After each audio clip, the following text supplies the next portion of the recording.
Speak on this show, 2022, episode 8. Y'all ready? It's a Saturday morning, y'all. Let's roll. Let's roll with it.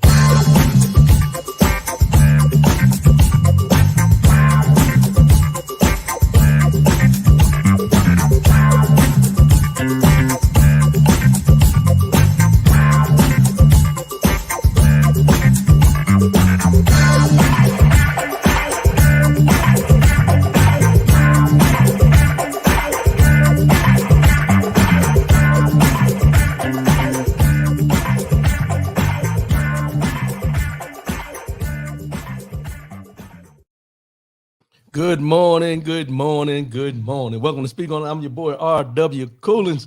First and foremost, giving honor to the guy who allows me to come at you in this manner on a weekly basis. Good morning, team Speak On It. Good morning, team Speak On It family. Let me take that team out of Speak On It family. Good morning, good morning, good morning. I appreciate everybody tuning in. OT, good morning, my brother. Good morning. Appreciate the support. James Battle, good morning, my brother. Appreciate the support. Let's get these formalities out the way. Brian Hoodie, good morning, good morning. Appreciate the support, my brother. Appreciate the support. Let's get these formalities out there. rwcoolins.com. That's the website. You can go there. All the social media platforms, RW Coolins. Find me, follow me, share, do everything you do with everybody else. Do the same thing. Gary Burns, good morning, good morning. Good morning, my brother. Good morning, good morning. We're broadcasting live on Facebook and YouTube. I lost my thought. Broadcast live on Facebook and YouTube this morning. And also after the show, you can go and download off of Spreaker.com or Apple iTunes. On Apple iTunes, search Speak On the Show. All other platforms are W Coolins. I'm trying to change that up and try to see if I can fix that. But that's where we're at right now with Apple iTunes. So we're going to keep it that way. Call in number 844-904-2665. That's 844-904-2665. No matter what the situation is, let your voice be heard. Say what you mean what you say. If you call in, if you got a comment, you can comment. If you see people sending comments in through Facebook and YouTube, you can do that as well. I'm having some technical difficulties in here if y'all see me fidgeting around, so y'all bear with me for a minute. But yeah, say what you mean what you say. If you call in, if you got a comment, call in number is live and active. If you want to call in and make your comment over the phone, we can do that. And that's what we're here to do this morning. Spring is here, y'all. We fell back last week. Sprung forward last week. Let me get that right. Weather's changing. A lot of things going on in the world. Final Four is going on right now. Anybody that filled out a bracket, your bracket's probably garbage right now because Kentucky lost. Kentucky lost, the number 2 seed lost, so your bracket is probably trash. But it is what it is. That's what it's all about. That's what March Madness is all about. That's why we watch. That's why they play the games. That's what they do.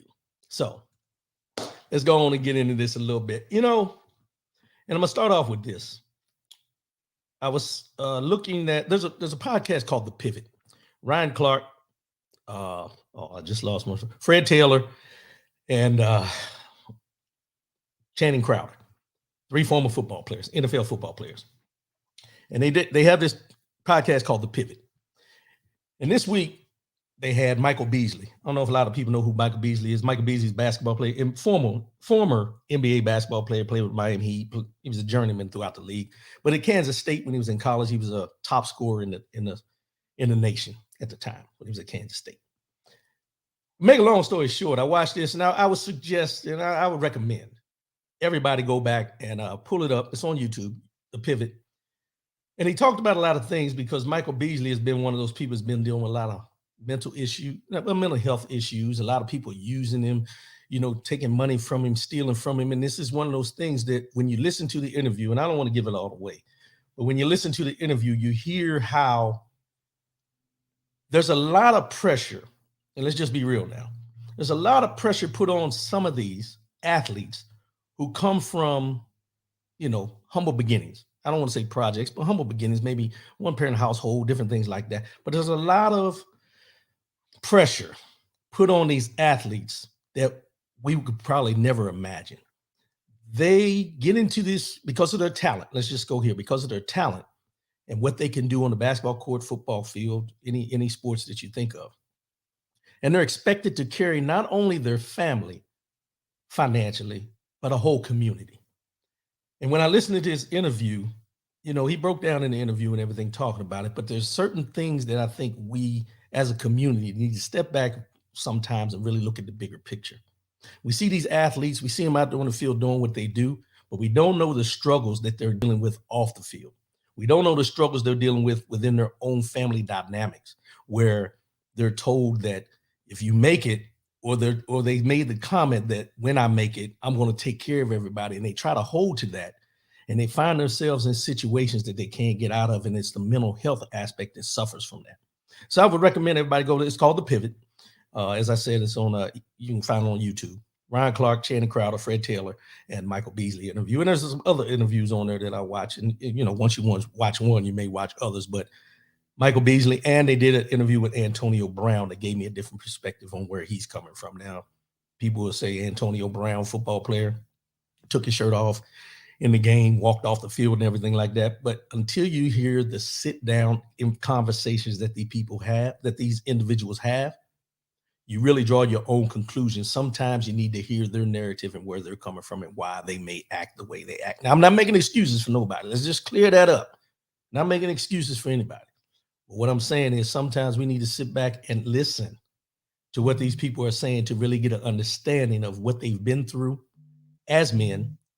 We're going from young men with talent to becoming grown men making millions of dollars, and there's nobody there to guide them in the way they need to handle that. So I would recommend anybody to go back and just go look at that. Go look at that.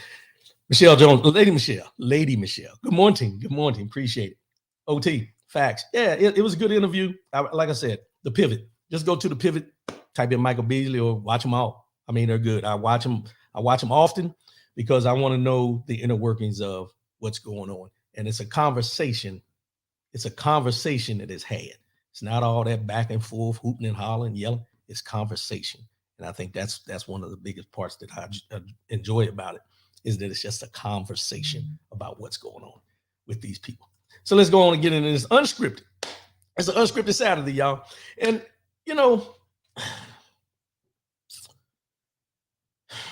Judge Ketanji Brown Jackson this week will be going in front of the Senate Senate Judiciary Committee about her nomination to become a Supreme Court justice. There's all this controversy they're bringing up. First of all, the controversy we heard about where Joe Biden said he was going to put a black woman on the Supreme Court, the African-American woman, black woman, whichever one you want to use. Then there was the controversy about is she qualified and all these different things. Then Tucker Carlson coming out and said they want to see her scores, or LSAT scores. I don't know what that means. I guess illegal or something. But the LSAT scores, and they wanted to see her scores, which they've never asked for anyone else's scores that's ever been up for, Supreme Court. So all this controversy going on around that, it deals with Judge Jackson. That's all I'm going to call it, Judge Jackson. But this week, before we get into next week when she's going in front of this thing, Republicans are saying she has a record of defending terrorists, and they plan to raise questions about it during the nomination hearings. But in the past, these same Republicans have defended those who represented Guantanamo detainees, saying ensuring everyone access to a lawyer is a fundamental part of the American legal system.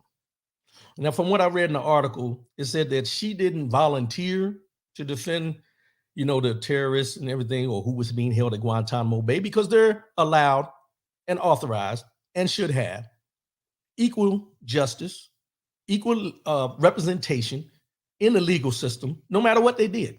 We all know that. That goes across the board. If you can't afford it, they assign you an attorney. But she didn't volunteer for this. She was asked to help out. She didn't actually do any trials. She actually did the research paperwork behind the scenes. But they're holding her accountable for this, saying that she defended terrorists. That's how they flipped the dichotomy of it. I'm waiting to see. And like I said, it starts Monday. So come Monday, you'll be able to sit down, C-SPAN, whatever channel you want to look at, and watch these hearings about her nomination to become a judge. And just listen, watch and listen exactly how the narrative changes, what they're talking about, because we all, they did the same thing to John. Let's just be real. They did the same thing to Johnny Cochran when he defended O.J. Simpson. They did the same thing to Johnny Cochran was a world-renowned lawyer before O.J. Simpson. O.J. Simpson just put him in the public light of a lot of things. And after that, Johnny Cochran was vilified, just like Bailey. All the people that defended O.J. Simpson were vilified because they defended him in his court case, and he ended up getting off. Those are the things you got to watch. That's what jumped out at me about this nomination hearing coming up. Pay attention, listen, watch it. I mean, if you got to put your earbud in it, work and listen to it, do that. But don't let this go by without really listening to it. You should be just as interested in this as you were about Clarence Thomas when he was up for being nominated for the Supreme Court. Ukraine.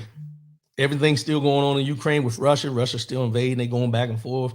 Joe Biden and talk to the Chinese president about what they can do, what they shouldn't do. They shouldn't be getting involved, sending weapons and all these different things. But no one's really talking about this. And I talked about it last week, and I'm going to bring it up again, but we are in cahoots. I'll just say cahoots with Saudi Arabia and some other countries when the bombing of Yemen, right? And I mentioned it last week that nobody's talking about that. That's been going on for years. And nobody's been talking about it. But here's something else that they're not talking about because we're in bed with these people. And when I say in bed, you know what I'm talking about.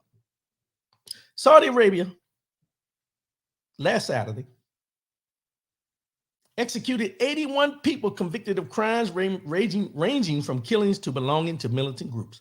The largest known mass execution carried out in the kingdom in its modern history. 81 people in Saudi Arabia were executed. Death penalty. 81 at the same time on the same day in the same spot. 81 people executed by the Saudi government who we're doing these different things with, who we're selling arms to, who were in, working with different trade relations and everything. They executed 81 people. Same day, same place, same time. The number of executed surpassed even the toll of a January 1980 mass execution for the 63 militants convicted of seizing the Grand Mosque in Mecca in 1979. The worst ever militant attack to target the kingdom and Islam's holiest site. The number of death penalty cases being carried out in Saudi Arabia had dropped during the coronavirus pandemic, though the kingdom continued to behead convicts under King Salman and his assertive son, Crown Prince Mohammed bin Salman. Now, Saudi Arabia was involved with the Washington Post journalist. Was it Khashoggi? I want to get his name right. Mr. Khashoggi?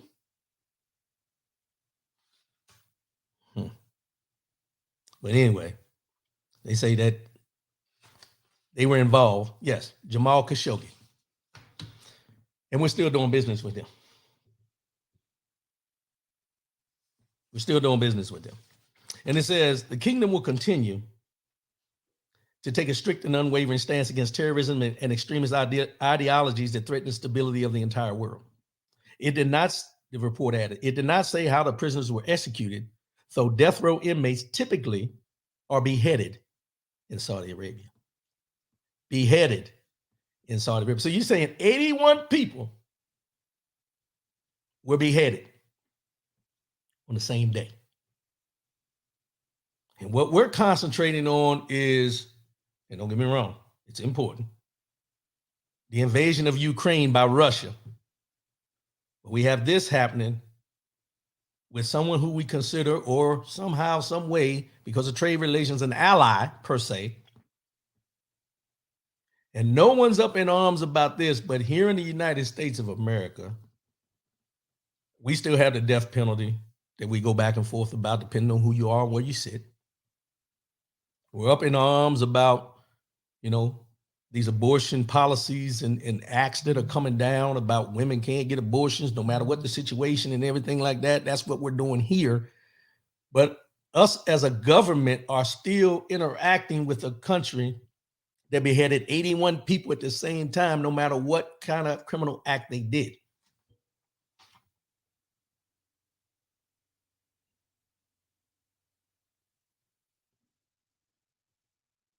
I was just letting that marinate for a while. 81 people beheaded I want you to think about this. I want to give you a visual.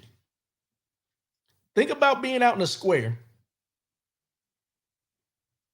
and seeing 81 heads, not bodies, heads laying on the ground. And this is normal practice.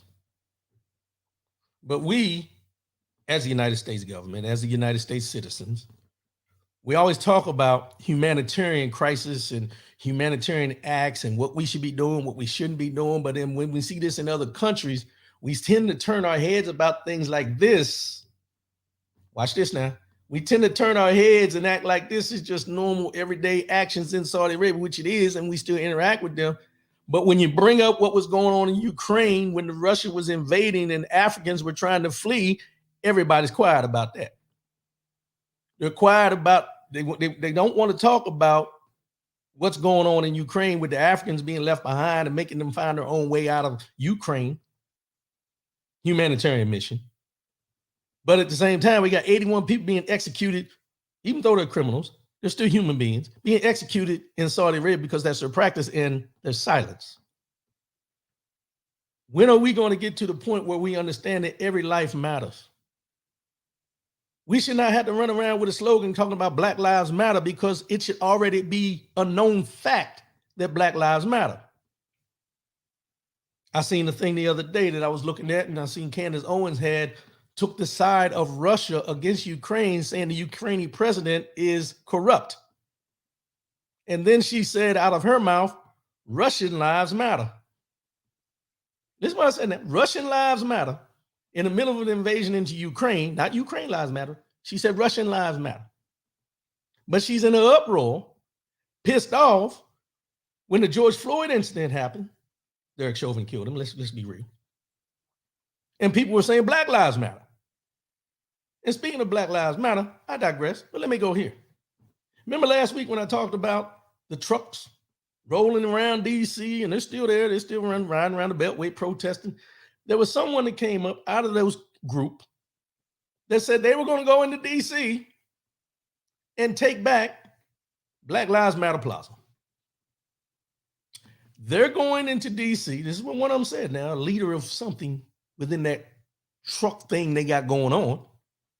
He said they were going to go into DC and they were going to take back the area that is called Black Lives Matter Plaza because they don't agree with it.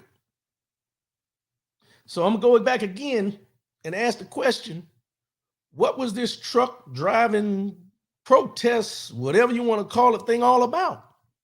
Because it's jumping from every different thing you can think of rather than the fact of what they try to tell you the narrative was supposed to be. But they want to go down there and they want to clear up and take out the Black Lives Matter Plaza and clear up and take the paint off the ground, and all that is what he said. And I didn't write that down because this is just something that came to mind. It's unscripted today. Let's just roll with it. But that's what's going on in our world. You're saying you're protesting one thing, but now you have an ulterior motive to do something else that is outside of what you said that you were going to do from the start. So I'm going to ask again, is the protest about fuel? Is it about gas prices? Is it about the election? Because I seen the Trump flags and everything. Is it about protesting about Black Lives Matter Plaza? What's it about? Or is there an overall agenda to make you feel as though superiority, the superiority complex that I talk about many times? And then that 81 people that got executed, and they say, well, about the death penalty, we got rid of all of it except for one category, and this one is written in the Quran, and we cannot do anything about it, even if we wish to do something, because it is clear teaching in the Quran. The prince said, if someone kills another person, the family of that person has the right, after going to court, to apply capital punishment unless they forgive him. Or if someone threatens the life of many people, that means he has to be punished by the death penalty. And he added, regardless if I like it or not, I don't have the power to change it. I get the part of not being able to change it because that's in the Quran. But what I don't understand is how we, American citizens, the American government or whatever, can sit back and see these things happen and still, even though it's in the Quran, which if you sit back and listen, there's a lot of people that don't agree with the Quran when they want to talk about the Nation of Islam and everything like that. But when they're doing this, they're okay with it because they still want to do business with those people because of this. It's all about money, money, money, money. You're in an uproar. You're in an uproar. Here in the United States, we talk about abortion and getting rid of the death penalty and everything like that. But when you get this execution going on because of the Quran, you're okay with it. But it strictly says in the Bible, one of the 10 commandments, so I read, so I was told, so I was taught, thou shalt not kill. Okay. That's the Bible I know. So I'm just trying to figure out which way we're going to go here. Because if you can respect what the Quran says as far as an eye for an eye and everything like that, but you're not respecting what the Bible says, which is what you say this country was built on and so on and so forth, where we at? Thou shalt not kill. There's 9 more, but that's one. Thou shalt not kill. Just me. It's just me trying to figure it out. Moving on. Wells Fargo. Now, I don't know how many of y'all out there got loans with Wells Fargo. I don't know how many of y'all out there deal with them with your mortgage or anything like that. But if you do, you might want to relook at trying to change to somebody else. Excuse me.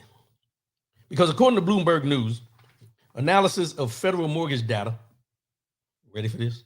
Only 47% of nationwide Black homeowners who completed a refinance application with Wells Fargo in 2020 were approved, compared with 72% of white homeowners. Only 47% of nationwide Black homeowners who completed a refinance application with Wells Fargo in 2020 were approved, compared with 72% of white homeowners. While Black applicants had lower approval rates than white ones at all major lenders, the data shows Wells Fargo had the biggest disparity and was alone in rejecting more Black homeowners than it accepted by far.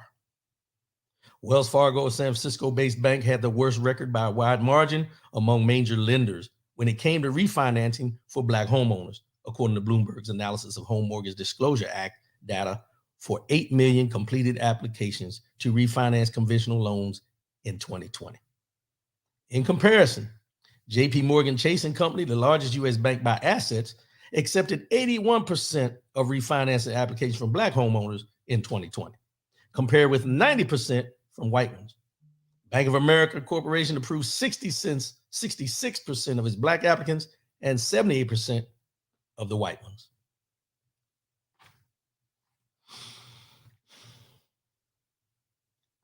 See this continuous thing we talk about? In 2012, the bank agreed to pay more than $184 million to settle federal claims that it unfairly steered Black and Hispanic homeowners in subprime mortgages and charged them higher fees and interest rates. In 2019, it was also discovered that employees opened millions. In 2019, it was also discovered that employees opened millions of fake accounts to meet sales goals, and they've been hit with government sanctions and settled lawsuits throughout the last decade. This is Wells Fargo now. Andre Perry is a senior fellow at the Brookings Institution, whose 2018 study found that the average Black home was valued at $48,000 less than its white equivalent.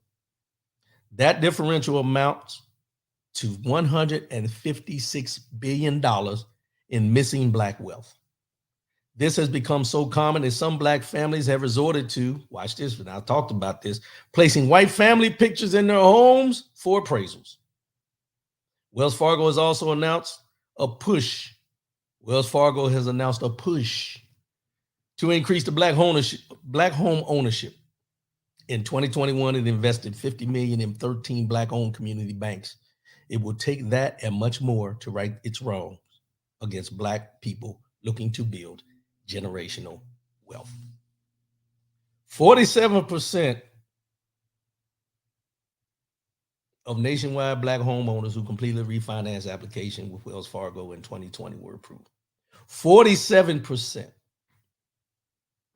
That's not even half. but 72% of white homeowners were approved. Now, people will get into the dichotomy of finances, loans, credit scores, anything that you can think of, they're going to get into that. But I already have the loan. I'm trying to refinance for a lower interest rate. That's all I'm doing. I ain't starting from scratch. You already loaned me the money from the beginning. I'm just asking you to bring that interest rate down a little bit. That's all. And we all were dealing with that when the interest rates were dropping. Everybody was going back and refinancing. You were talking to your bank or you were talking to another bank trying to see who was going to get you a better deal. It's normal. But how do we get to the point of knowing that there's a disparity between what black and white homeowners being approved and not being approved? Wells Fargo, get it together. Get it together. Get it together. Now, this next thing I'm going to talk about is disturbing for me. Maybe for you, but it is for me. I don't know how many people have heard this, but this week, the U.S. House passed the Crown Act on Friday, banning discrimination against black hairstyles. Let me repeat that for you. I want you to really hear this. It's called the Crown Act. The U.S. House of Representatives passed the Crown Act on Friday, banning discrimination against black hairstyles. The Creating a Respectful and Open World for Natural Hair Act. Hear what I say now. The Creating a Respectful and Open World for Natural Hair Act, or HR 2116, passed in a vote of 235 to 189. The Crown Act. The Crown Act's passage in the House comes after black people have faced legal and extra-legal discrimination for their creative, vibrant hairstyles for centuries. The Crown Act. 2022. 2022. And you have to put an act in place to allow, and I'm going to say to allow, or to give the freedom of expression through your hairstyle as a person of color. In 2022, the Senate and the Congress, the people who are supposed to be writing laws, people are supposed to be passing legislation about, infrastructure, taxes, so on and so forth, had to take the time to actually do an act to send to the president for signature about having expression through your hairstyle. What does that say about us as a country? What does that say about us as a country that we have to take the time to put an act in place on how you can wear your hair, and the fact that you can wear your hair as freely as you want, and it's supposed to be accepted no matter what?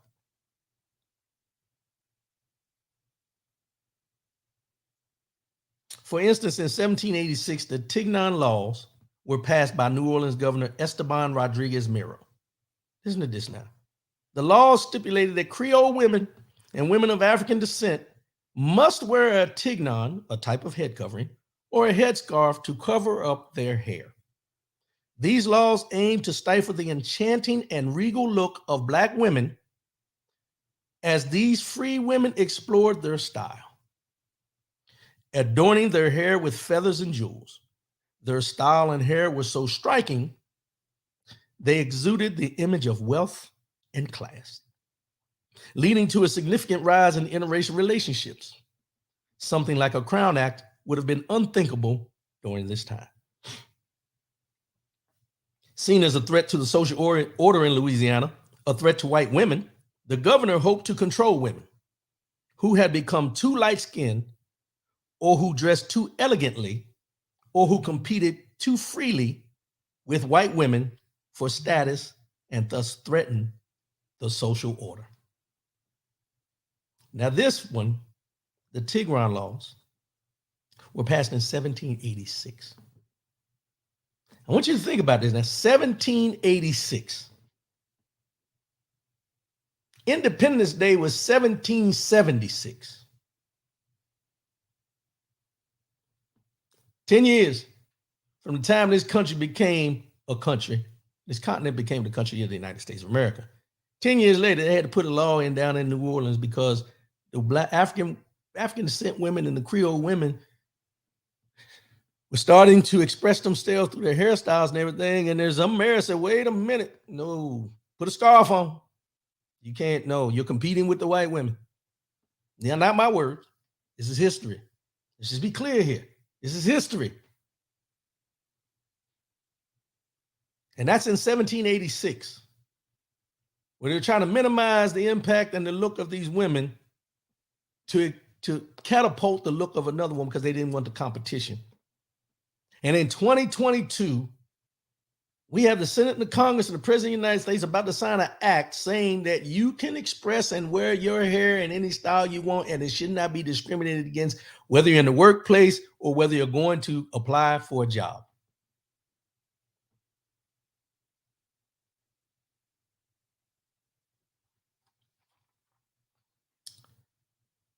The National Parents Union polling in May of 2021 found that a majority of parents, 81%, support the Crown Act to protect public school students and staff from discrimination based on race-related hair texture or hairstyle.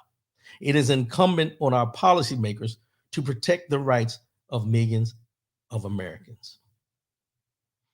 Let me ask this question. So you got the Crown Act now that's going to be passed through. And you're thinking that that's going to minimize or eliminate the discrimination that has already been in place since 1786 about certain hairstyles on certain looks and certain people. And putting the Crown Act in place is going to change that. Let me clear something up for you.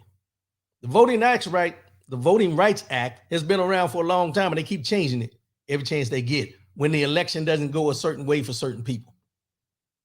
What makes anyone think that by putting this in place, and I understand the concept, don't get me wrong, but what makes anyone think by putting this in place that the fact that someone decides to wear locks, dreads, braids,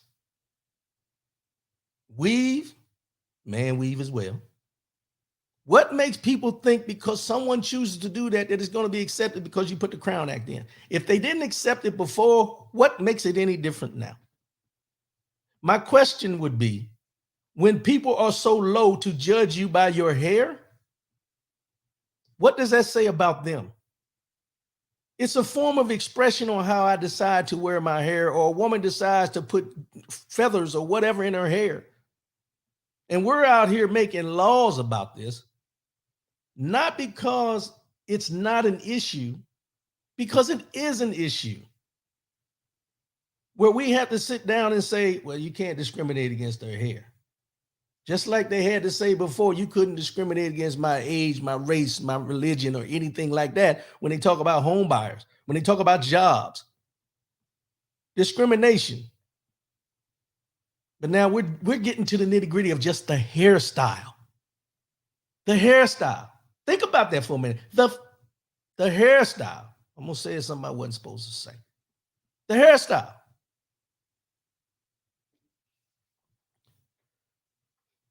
Even as recently as this month, a Florida high school student was told he couldn't walk for his graduation unless he cut his locks. The school has since apologized after receiving pushback from the community and the student's mother. Jacob Rush's mother, Latrenda, wrote in her petition, "My son has worked very diligently this year, and to get the news that his senior picture shows that he has locks disqualifies him from marching unless he cuts them. This is very inhumane." On the state level, the Crown Act has already passed in nearly a dozen states.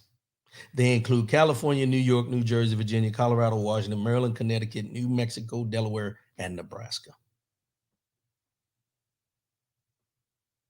Now, our friend, and I'll say our friend facetiously, Jim Jordan,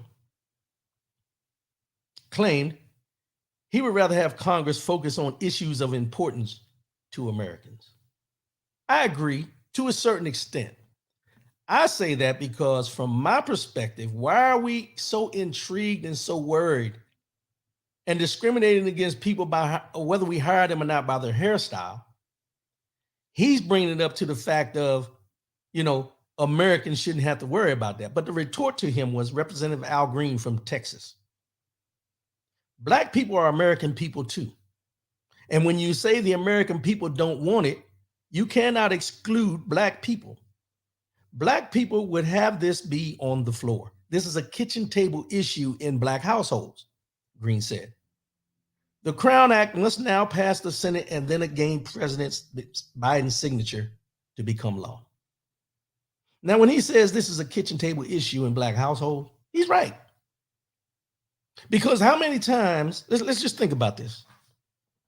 How many times have you seen or heard a conversation with a young African-American Black young man who decides he wants to grow dreads or locks as an expression of who he is from his hairstyle? And we, as a community, sometimes, I'm gonna say sometimes, not all the time, sometimes we tell that young man who's trying to express himself of who he is, hey, you got to cut them dreads, bro. Nobody's going to take you seriously when you go out here applying for a job with those dreads or those locks in your hair. You need to be clean cut when you go to this interview. Understood.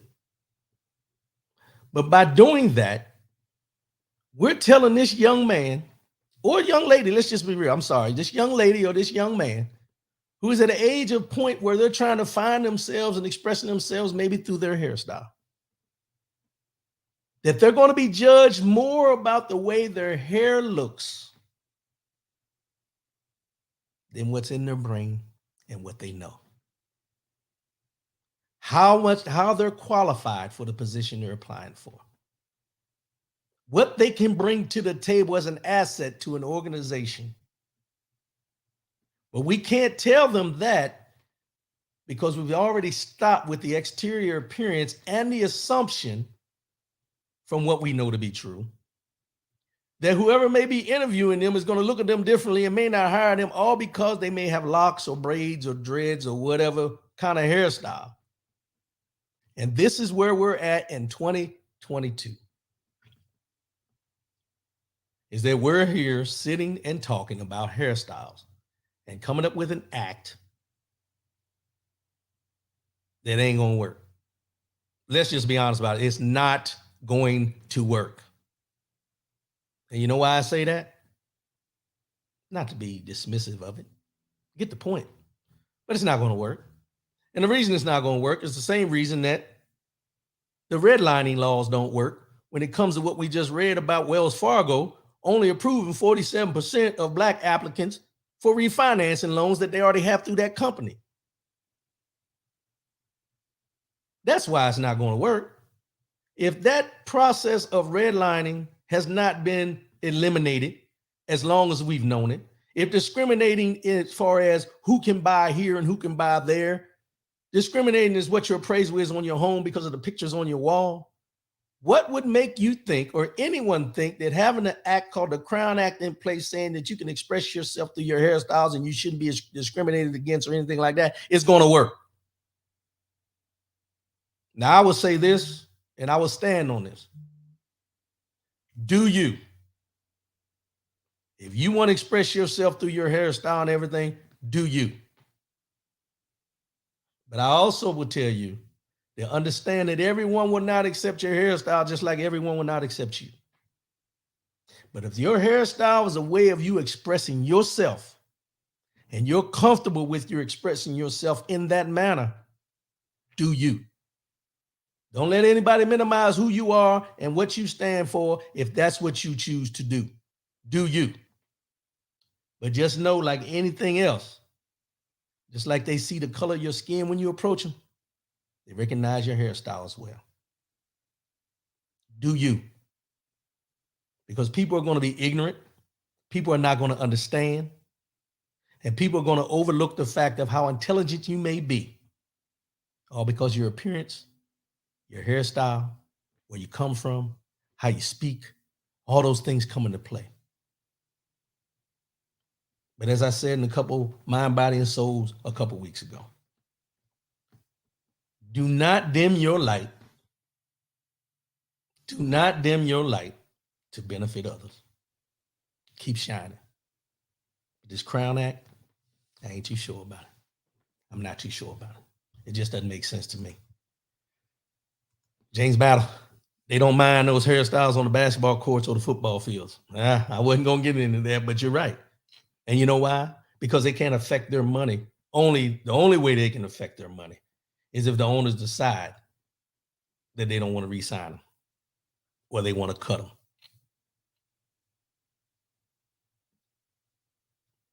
Millions of dollars for these athletes because of their talent. Do they overlook the hairstyle sometimes? Depending. Makes you wonder. Thanks for that comment. So this part is make it make sense. Make it make sense. Now somebody make this make sense to me. A North Carolina school superintendent has apologized for a mock slave auction held at a middle school where students pretended to sell their black classmates. A North Carolina school superintendent has apologized for a mock slave auction held at a middle school. Watch this now. At a middle school where students pretended to sell their black classmates. Actions such as these, they just do not reflect who we are as a school system, Chatham County School Superintendent Anthony Jackson said after parents raised an outcry. And I say unapologetically, will not be tolerated in this school system. I'm sorry. The mock slave auction happened in the presence of staff and faculty and was recorded on video, according to Chatham Organizing for Racial Equity press release. Now, let me back up for a minute because I want you to make this make sense for me. They held a black slave auction, a mock slave auction, where white students were selling black students in a middle school. The superintendent of the schools come out and said, this is not who we are. But then in the same paragraph, it says that faculty and staff were there supervising what was going on in the classroom. Make it make sense to me.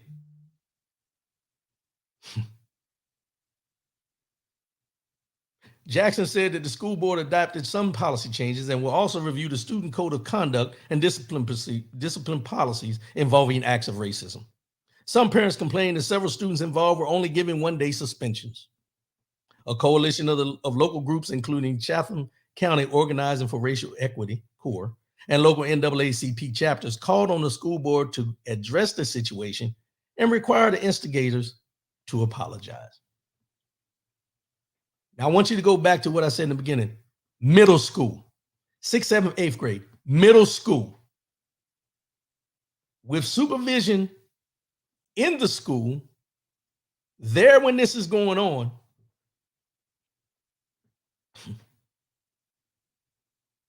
during school hours.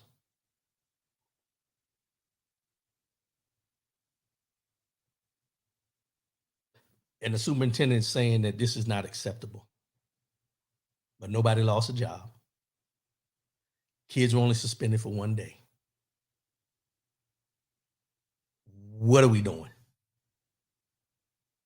And I got a conclusion that I'm going to come up to after this, but I got one more for you. Watch this. A white 15-year-old in Louisiana has been arrested after he started tossing cotton balls at a black student and slapping him with a belt in school. Let me rephrase. I got to read that again for y'all because I don't think y'all grasping this where I'm going this morning. A white 15-year-old in Louisiana has been arrested after he started tossing cotton balls at a black student and slapping him with a belt in school. The incident was caught on camera on March 9th inside the cafeteria at Vanderbilt Catholic High School in Houma, Louisiana. The white student, who was a freshman, 9th grade, was taken into custody on March 15th and has since been charged with simple battery and a hate crime and has been taken to local juvenile center. After the white student accosted the black student in the busy cafeteria, the black student stood up and pushed the white student. Neither of their identities have been revealed since they're both minors. The Archdiocese released a statement on March 10th, which said, actions by a few are not consistent with the values and mission of our school. Actions of a few are not consistent with the values and mission of our school. Archdiocese said this, which leads me to believe that this was a private Catholic school, as I mentioned, where this is going on, throwing cotton balls at a black student and then choosing to whip him with a belt in a school by a ninth grader. Now, I'm not good at the ages, but first one was middle school, 6th, 7th, 8th grade, ninth grade. So I'm going to say 6th, 7th, 8th grade, you're talking what? Early teens? 12, 13, 14 maybe? Ninth grader? 15, 16, 17, 18, somewhere in there. That's a high school age. Now, I bring all these up because they jumped out at me, number one, and they need to be talked about. Because I'm tired of people just sweeping these things under the rug like this stuff ain't going on in the United States of America. But nobody wants to address these things for what they are. A 15-year-old, and the other one was a middle school student. Hold on to that. The student who was the victim is apparently one of very few black students who attended the school. The boy's parents also issued a statement. We will continue to pray for our school community as a whole, that we not only get through this together, but that we each learn a valuable lesson from what has taken place. That's the student's parent, the black student's parents, the African-American student's parents said this. Let me read that again. We will continue to pray for our school community as a whole, that we not only get through this together, but that we each learn a valuable lesson from what has taken place. See that high road again. See, we're on that high road again. We on that high road again. Couldn't be me. Just saying. It couldn't be me. High road, low road. It ain't about no road. It's about respect. Respect my child. Terrebonne's Parish Sheriff's Office has launched an investigation, writing on Facebook that the incident does seem to be racially motivated. The parents of the victim also met with the school's administration, and they are diligently assisting the parents with addressing this non-acceptable episode, the statement said. I just read you two incidents of clear-cut, undeniable racism in a middle school and a high school. Cotton balls thrown at one, beat with a belt. A mock slave auction while the teachers are present. Faculty is present watching this go down. But then this week, during a speech that lasted an hour, the former President Trump, told the crowd that eliminating critical race theory from schools is a matter of national survival. Eliminating critical race theory from schools is a matter of national survival. The fate of any nation ultimately depends upon the willingness of its citizens to lay down, and they must do this, lay down their very lives to defend their country, Trump said on Saturday night, appearing to suggest that Americans should die for the cause. If we allow the Marxists and communists and socialists to hate America, there will be no one left to defend our flag or to protect our great country or its freedom, he continued. Now, I read that statement that he said in this rally because I want to bring this all full circle. Because what we've been hearing lately is critical race theory, 1619 project shouldn't be taught in schools. It shouldn't be there. And white children shouldn't have to feel guilty about what happened during slavery or how racism is or any of those things. They should not feel guilty about any of these things. They should not be made to feel guilty by having to learn what happened during slavery. Okay. But let me counter with these two stories I just read. You got a middle school students with faculty holding a mock auction, slave auction, in the middle of school that you don't want to teach critical race theory or the 1619 Project in, but you want to do a mock slave auction in the same school that you're trying to prevent them learning about what really happened during slavery. And then in high school, you have a kid throwing cotton balls and whipping another black student with a belt. But these are the same places that you don't want them to be educated on what happened during that time, because you don't want them to feel guilty about what happened. But at the same time, it's not the fact of whether they feel guilty. They're acting out what they know to be true.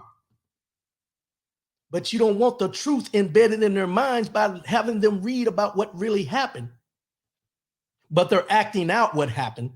Why? Because they already know. But what they don't know is the truth and the trials and tribulations that went on during that time, because you choose not to teach them that part. But what they do know is blacks were treated as less than. They were beaten. They picked cotton. Do I need to go any further? They were auctioned. Think about that for a minute. But in the same breath, you got a former president saying that teaching these things is a problem and it's going to fault the democracy of what this United States is about. You got people running around saying that their children, their white children, should not be held accountable for slavery and what happened and what it's about and everything that went on in the past. But it's going on now in a different context. But wait a minute. They shouldn't feel guilty about slavery. They don't need to know about what went on. They don't need to know the history. They shouldn't be taught what critical race theory is about. They shouldn't be taught that critical race theory is embedded in the systems, and that's what critical race theory is about. They don't want to teach them that. They don't want to teach them about the 1619 Project, that slaves were on this continent before the United States of America was formed on this continent. They don't want to teach all that. They don't think the children should have to know that. They don't think they should have to learn that. But at the same time,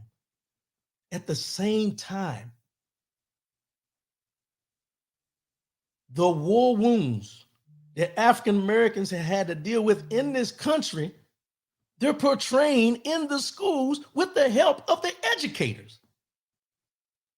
But I'm wrong. For bringing it to light, for talking about it. See, this is where the water gets not muddy, it's dried up for me on this case, on this point. And I found this quote here, and it brings it up to the whole concept of what we're talking about. White feelings, let me say this again now. White feelings should never be held in higher regard than black lives. White feelings should never be held in a higher regard than black lives. And that was by Rachel Cargle. Never. Big Al, good morning, my brother. Appreciate you.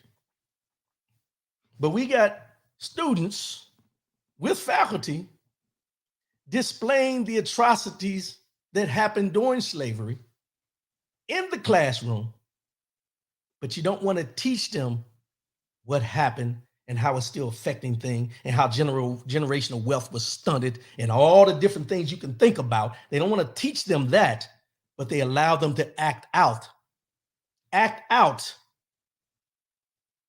some of the smallest things that were the major things that kept us in bondage in school. Let that marinate for a minute. You can act it out, but you can't learn it. James Battle, they're ashamed of the country that they claim to love. The fragility of white folks is sickening.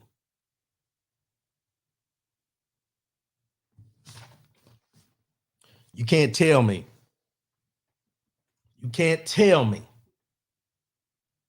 that this push about critical race theory, 1619 Project, and just, you know what? And I'll take it this way. I'll take it this far.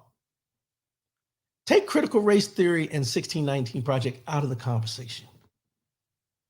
Specifically, take those out of the conversation.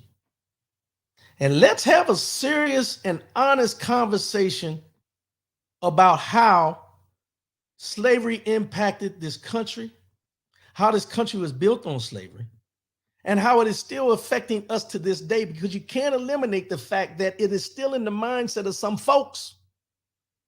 If you have young children, watch this now, that you're trying to protect from the truth, acting out in school the things that were done during that time.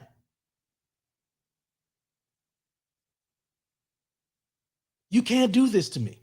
You can't spit in my face and tell me it's raining. I'm sorry.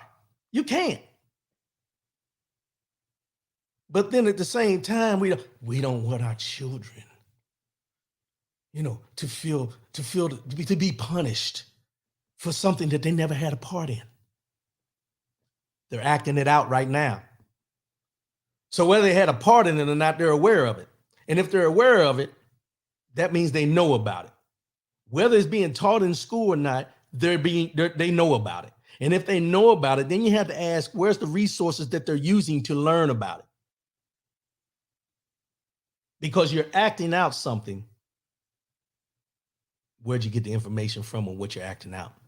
Where would a ninth grader know to throw cotton balls at a young man, a young African-American male, and know that it's a derogatory statement that he's making by doing that, and then take a belt off and whip the child? Where has he learned that? Where does the faculty get sitting back watching and setting up a mock slave auction in a classroom? And people are saying that these certain things, CRT and 1619 Project and anything else you can think of, taking books off the shelves and all this kind of stuff, should not be taught. But the actions say more. The actions say exactly what's going on. If we don't talk about it, we ain't got to be about it, but we can still act about it. We can still carry on our normal actions of what we've always done without talking about it. And if we do talk about it behind closed doors, we ain't got to go out in the public about it.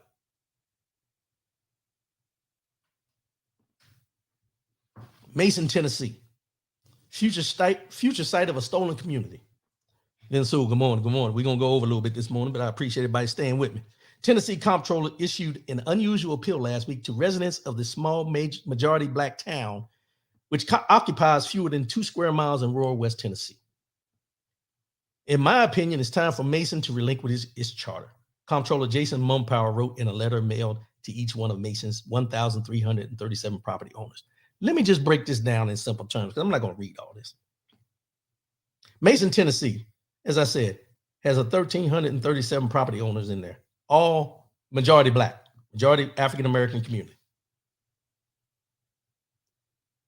It's a 153-year-old charter that governs what they do in this city. The county next wants them to relinquish their charter and fall under them. There's been a lot of corruption in there when they had, and it goes back to say that the corruption dealt with people that were stealing money, embezzling money, and it goes back as far as 2011, 2016, and all that. And none of the people on the administration at the time were Black. They were all white males that took advantage of the money, embezzling. None of them were ever held accountable. But now there's African-American Black constituents as the mayor, vice mayor, legislature in this city. And now, Tennessee legislature wants to take over the city. They want them to abandon their charter so they can come in and handle all the budgeting and the finances that deal with this city at this time. Never did they want to come in when all the corruption was going on. Never did they come in to investigate what was going on. Never did they come in to try to fix the problem of what was happening in Mason, Tennessee. But now they want to come in and take over, move the mayor out, have them fall under another jurisdiction. They want to take over their comptroller and the control of their money. And why is that? Because Mason, Tennessee lies just 5 miles from the future site of Blue Oval City. Ford Motor Company's 4,100-acre electric truck and battery plant landed by state officials last year with nearly $1 billion in taxpayer incentives. The operations, watch this now, is expected to generate 27,000 new jobs and $22 million annually in state taxes after its planned 2025 opening.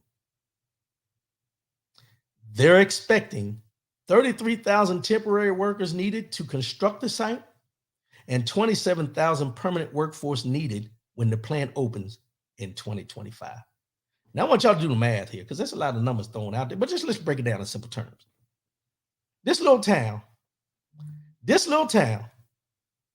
has been there for a long time, majority Black. They've had a lot of corruption going on with the people that were in the office at the time and everything. Nobody investigated, nobody cared. The town was losing money, everything that you can think of. And now that there's a new Ford plant being built 5 miles away from this little town, there's another county that wants to take over the leadership in that city because of this. Because of this. When there was none of this, they didn't care. They didn't care how much money they had. They didn't care about the corruption. They didn't care about anything.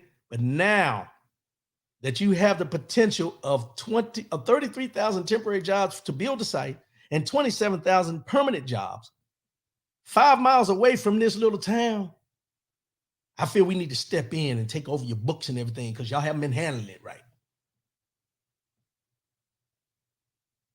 Predominantly Black town. According to the Mumpower, who was the one that's the comptroller trying to take over, Mason's leadership is ill-equipped to manage the challenges and opportunities ahead. Government isn't working for the people who live in Mason now, and people and companies are not going to invest in Mason.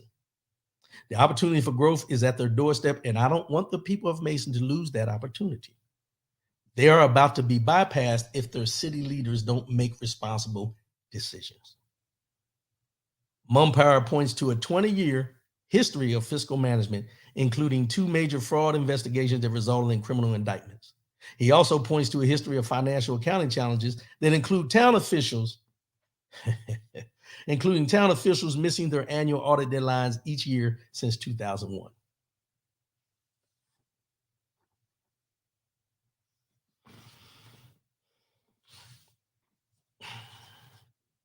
Mumpower, the comptroller, has offered an ultimatum.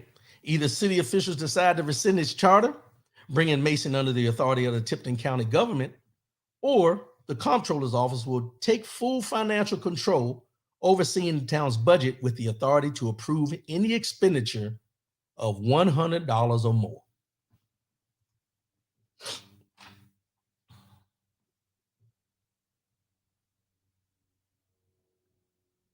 See, these are the things that nobody wants to talk about. These are the things that happen out here that come to light when people are in dire straits. You have this town, small town living, that has been doing what they had to do to survive for a long time. Majority Black, not a lot of jobs within the local area, 1,337 homeowners within the little community. And now you have big corporation that bought land 5 miles away, which is going to bring finances, economic upturn, money, all you can think about, more houses being built. All those things are going to happen because of that plant, that 4,100 acres that they're going to build this plant on, but that Ford's building this plant on. So you have all that land being bought, all that building that's going to happen, all those jobs that are going to be around. And now, because this town is only 5 miles away, somebody wants to step in and take over the town just because. When they weren't making money, when they didn't have the potential to have any money, when they didn't have any value in that community, they didn't care. But now when value is coming around that city, that little town, everybody wants to put their hand in the cookie jar and get a piece. And now they're holding these African-American mayors and vice mayors for the crimes that were done before them. They want to hold them accountable, saying they need to come in and fix their books and do this, where they never came and did it before. The people that have been in power as the mayor and the vice mayor, from what I read, have been trying to fix these, doing audits on this stuff for the last 5.5, 6 years, trying to get the books right. with no help from the Tipton County comptroller or his people. But now that this land has been bought and the building's about to be built, now they want to come in and say, well, y'all not handling your books right. We need to come in and take over. And if you don't relinquish this charter, we're going to minimize you to where the fact that if you spend $100 or more, you got to get approval from me if you don't relinquish the charter.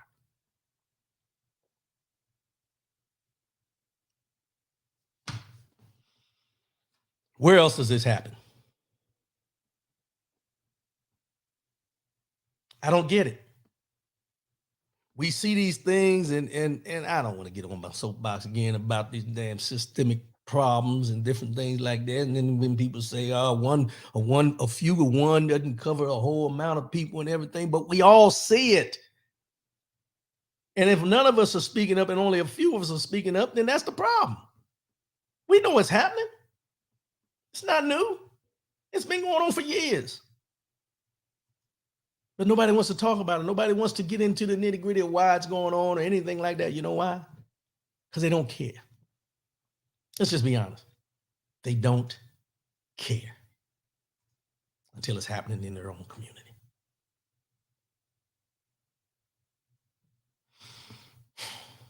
Let's get into this, y'all.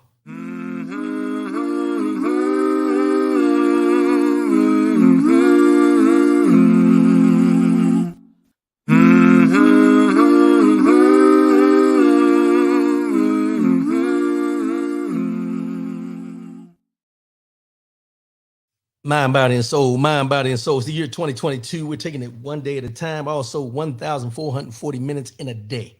We're taking it minute by minute, moment by moment. Enjoy the moments for what they offer in the totality of your day and in your life. Mind, body, and soul today is a quote from Kendrick Lamar. Kendrick Lamar, the rapper, for y'all that don't know. And the quote is as simple as this.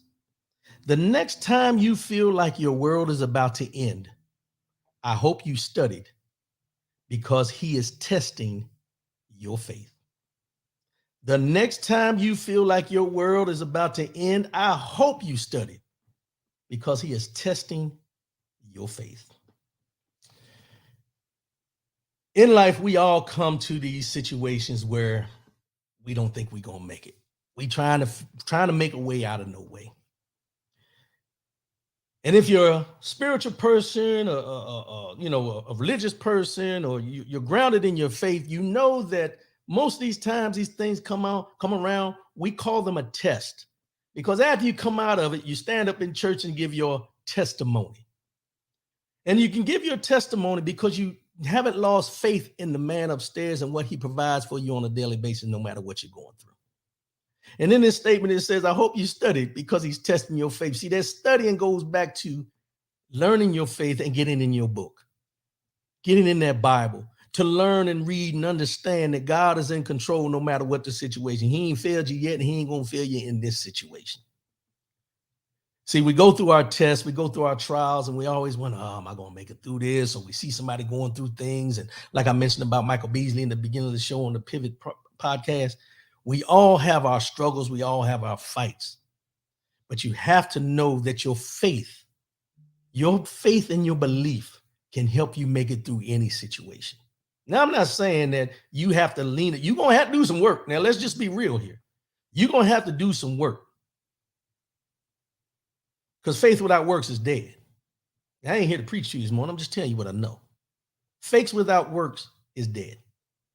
So knowing your faith, knowing and understanding that any trials and tribulations that may come upon you are a test. They're a test of your faith. They're a test of your they're a test to knowing that you stand on the principles of what you believe in. And no matter what, you can make it through. We waver. Don't get me wrong, we waver.